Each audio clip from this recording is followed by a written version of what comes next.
علیکم ورحمۃ اللہ وبرکاتہ۔ صرف 5 منٹ کا مدرسہ قرآن و حدیث کی روشنی میں۔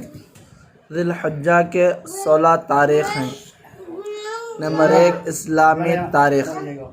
سلطان نور الدین زنگی رحمۃ اللہ علیہ۔ سلطان نور الدین زنگی رحمۃ اللہ علیہ 17 شوال 511 ہجری میں پیدا ہوئے۔ بڑے ہی نیک اور عبادت گزار تھے۔ اپنے والد عماد الدین زنگی کے بعد ملک شام کے بادشاہ بنے۔ اپنی حکومت میں انہوں نے شام کے تمام بڑے بڑے شہروں میں مدرسے بنوائے۔ علماء اور اہل دین کی بہت تعظیم کرتے تھے۔ صدقات و خیرات بھی خوب کرتے تھے۔ بڑے امانت دار اور قناعت شعار تھے۔ ایک مرتبہ ان کی اہلیہ نے تنگی کی شکایت کی تو انہوں نے اپنی 3 دکانیں جن کی سالانہ آمدنی 20 دینار تھی ان کو خرچ کے لیے دے دیں۔ جب بیوی نے اس کو کم سمجھا تو انہوں نے کہا کہ اس کے علاوہ میرے پاس کچھ نہیں ہے، اور جو کچھ تم میرے پاس دیکھتی ہو وہ سب مسلمانوں کا ہے۔ میں تو محض خزانچی ہوں۔ میں تمہاری خاطر اس امانت میں خیانت کر کے جہنم میں جانا نہیں چاہتا۔ ان کی سب سے بڑی آرزو بیت المقدس کو فتح کرنا تھا، مگر ان کی تمنا پوری نہیں ہو سکی، اور 509 ہجری میں ان کا انتقال ہو گیا۔ لیکن بیت المقدس کو ان کے سپہ سالار صلاح الدین ایوبی رحمۃ اللہ علیہ نے 580 پر 3 ہجری میں فتح کر لیا۔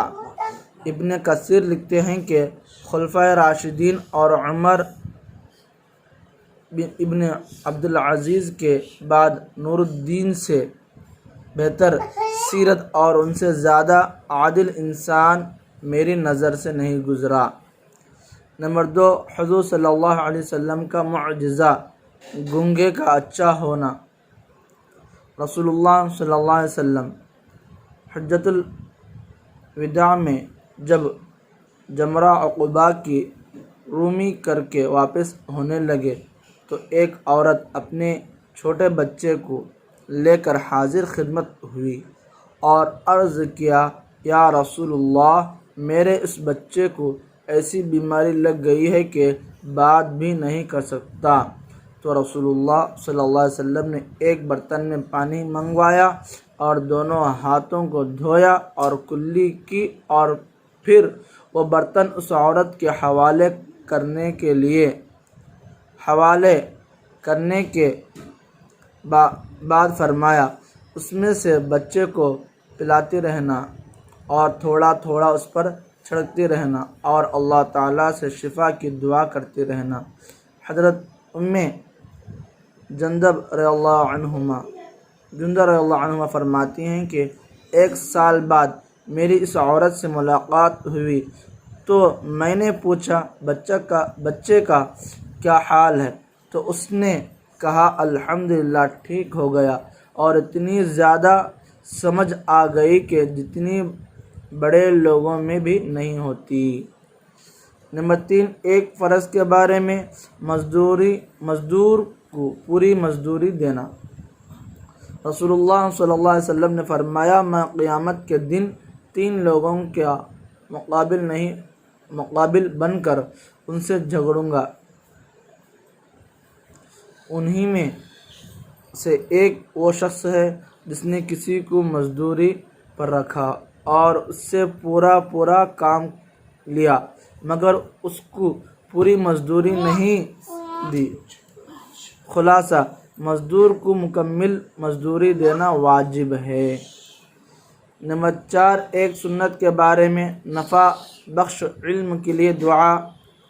حضرت ابو ہریرہ رضی اللہ عنہ فرماتے ہیں کہ رسول اللہ صلی اللہ علیہ وسلم یہ دعا فرماتے تھے: اللہم انفعنی بما علمتنی وعلمنی ما ینفعنی وزدنی علما۔ ترجمہ: اے اللہ، جو علم تو نے مجھے دیا ہے اس سے نفع عطا فرما، اور جو مجھے نفع بخش علم عطا فرمایا، اور میرے علم میں زیادتی عطا فرما۔ نمبر 5، ایک اہم عمل کی فضیلت: یتیم کی پرورش کرنا۔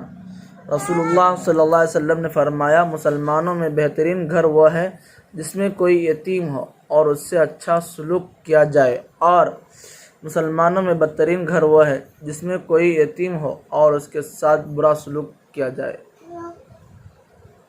نمبر 6، ایک گناہ کے بارے میں کنجوسی کرنا۔ قرآن میں اللہ تعالیٰ فرماتا ہے: جو لوگ اللہ تعالیٰ کے عطا کردہ مال اور دولت کو خرچ کرنے میں بخل کرتے ہیں، وہ بالکل اس گمان میں نہ رہیں کہ ان کا یہ بخل کرنا ان کے لیے بہتر ہے، بلکہ وہ ان کے لیے بہت برا ہے۔ قیامت کے دن ان کے جمع کردہ مال اور دولت کو طوق بنا کر گلے میں پہنا دیا جائے گا، اور آسمان اور زمین کا مالک اللہ تعالیٰ ہی ہے، اور اللہ تعالیٰ تمہارے اعمال سے باخبر ہے۔ نمبر 7، دنیا کے بارے میں: دنیا کی چیزیں چند روز۔ قرآن میں اللہ تعالیٰ فرماتا ہے: جو کچھ بھی تم کو دیا گیا ہے وہ صرف چند روز زندگی کے لیے ہے، اور وہ اس کی رونق ہے، اور جو کچھ اللہ تعالیٰ کے پاس ہے وہ اس سے کہیں بہتر اور باقی رہنے والا ہے۔ کیا تم لوگ اتنی بات بھی نہیں سمجھتے؟ نمبر 8، آخرت کے بارے میں مومن کے ساتھ قبر کا سلوک۔